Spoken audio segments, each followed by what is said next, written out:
Hello and welcome back to Digital Asset Daily. Good morning, good afternoon, and good evening, wherever you are in your corner of the world. PayPal raising the crypto buying limit to $15,000 a week for eager customers. So the cryptocurrency service is going to expand rapidly in 2021, executives said on the payments giant's third quarter earnings call Monday evening. And that includes crypto services coming to Venmo and international customers in the first half of 2021, PayPal CEO Dan Schulman said. Next article, Australia's central bank kicks off CBDC research project with Consensus as the partner, and the partnering with the Commonwealth Bank, the National Australia Bank, Perpetual, and Consensus to explore the possible use and implications of a wholesale form of central bank digital currency, CBDC, using distributed ledger technology, DLT. Red Hat incumbent banks need to reinvent themselves. Nobody likes getting old, especially traditional banks that have found themselves straddling two financial worlds, old tech and new tech, while all the young cool kids try to steal their customers and businesses. And if these banks want to survive, said Raymond Villarreal, global architect for financial resources at Red Hat, they have no choice but to reinvent themselves. And if you've been around for a little while, that sounds very familiar as to statements that Christine Lagarde was saying the past few years. They would have to reinvent themselves, they would have to adapt, or they would cannibalize themselves. Next article, the U.S. inches toward open banking with the CFPB notice, and we're going to scroll right down into it. Okay, here we go. The Consumer Financial Protection Bureau, the CFPB, is seeking guidance on providing consumers with access to their financial records, and what analysts say could hint at the development of open banking rules in the U.S. Another article I'd like to discuss, we were in a little discussion earlier on Twitter as I was tagged in an article with the Singapore dollar.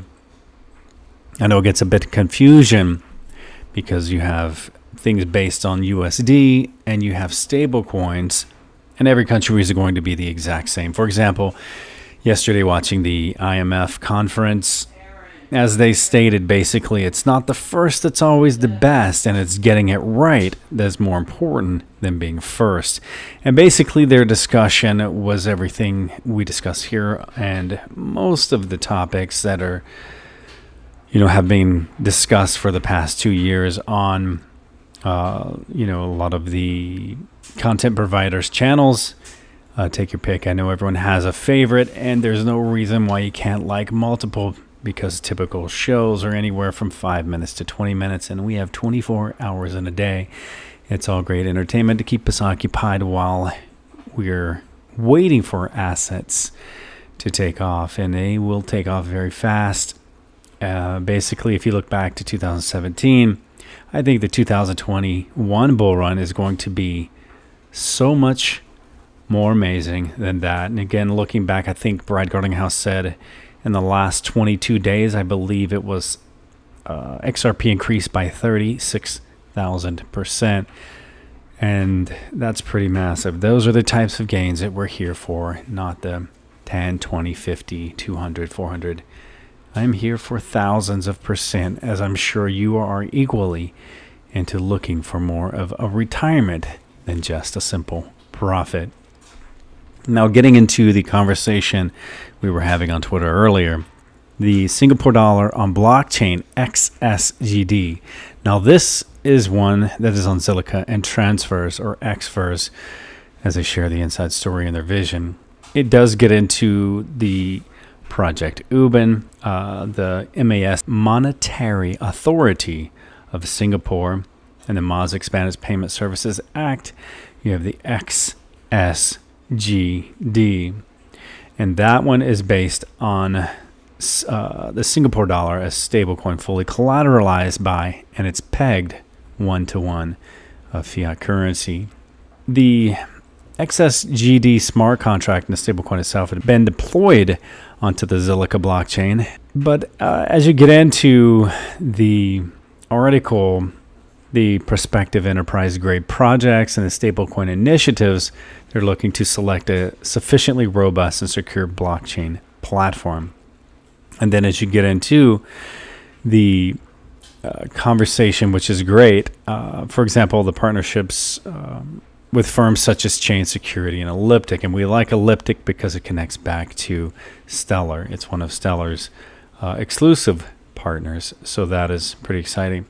But as you get further and into the article, you have like the discussion on the digital payment tokens, the DPT, and then again you come down and you're going to find that the connection back to Ethereum. And we've shown many times how Stellar and Ripple connect, and recently we've shown a lot how Stellar and Ethereum are connecting. Now, as you get into the Zilliqa tapping into smart contracts to reshape the fintech infrastructure, starting with powering the XSGD, the first Singapore dollar pegged stablecoin built by XFers or Transfers, I think is what, or Crossfers. I'm not sure how they pronounce that. To be transparent, I haven't had Zilliqa in a while. When they did a partnership with Pepsi Cola, I was interested, and shortly after there was some issues, so I moved on and from Zilliqa. Now, the next part of the discussion was stating Singapore gets its first SGD-backed stablecoins. And as we get into this, there's stablecoins. For example, this one is the SGDR, Singapore dollar-backed stablecoin. It's for the next digital age. So this is a new stablecoin project called Singapore Dollar Rate. The SGDR was launched in Singapore, and it was created by the team behind the blockchain startup Rate.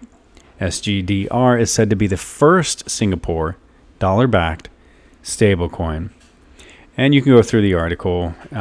What I think is the most exciting section of this article is right here. SGDR leverages Rates and Rate 3 network tokenization and cross-chain identity protocol. The Rate 3 tokenization protocol is an end-to-end protocol for tokenization on both Ethereum and Stellar, while the Rate 3 identity protocol is a protocol to create and manage a unified cross-chain identity. And Stellar is massive for that. As you get onto the Rate 3 network for their cross-chain, you're going to also find, if you click the link, the overview is a protocol number 1, tokenization protocol, an end-to-end protocol for tokenization of assets across both the Stellar and Ethereum networks. Protocol 2 is a cross-chain identity protocol, a protocol to create and manage a unified cross-chain identity, as Stellar can be cross-chain with Ethereum and with Bitcoin. As we've shown, they gave it the hashing rate and the different quorums, so it has the cross-chain capability for the Bitcoin and Ethereum. And we obviously know it's already became its official life through its fork out of Ripple. Then it became something more broad and more amazing beyond that.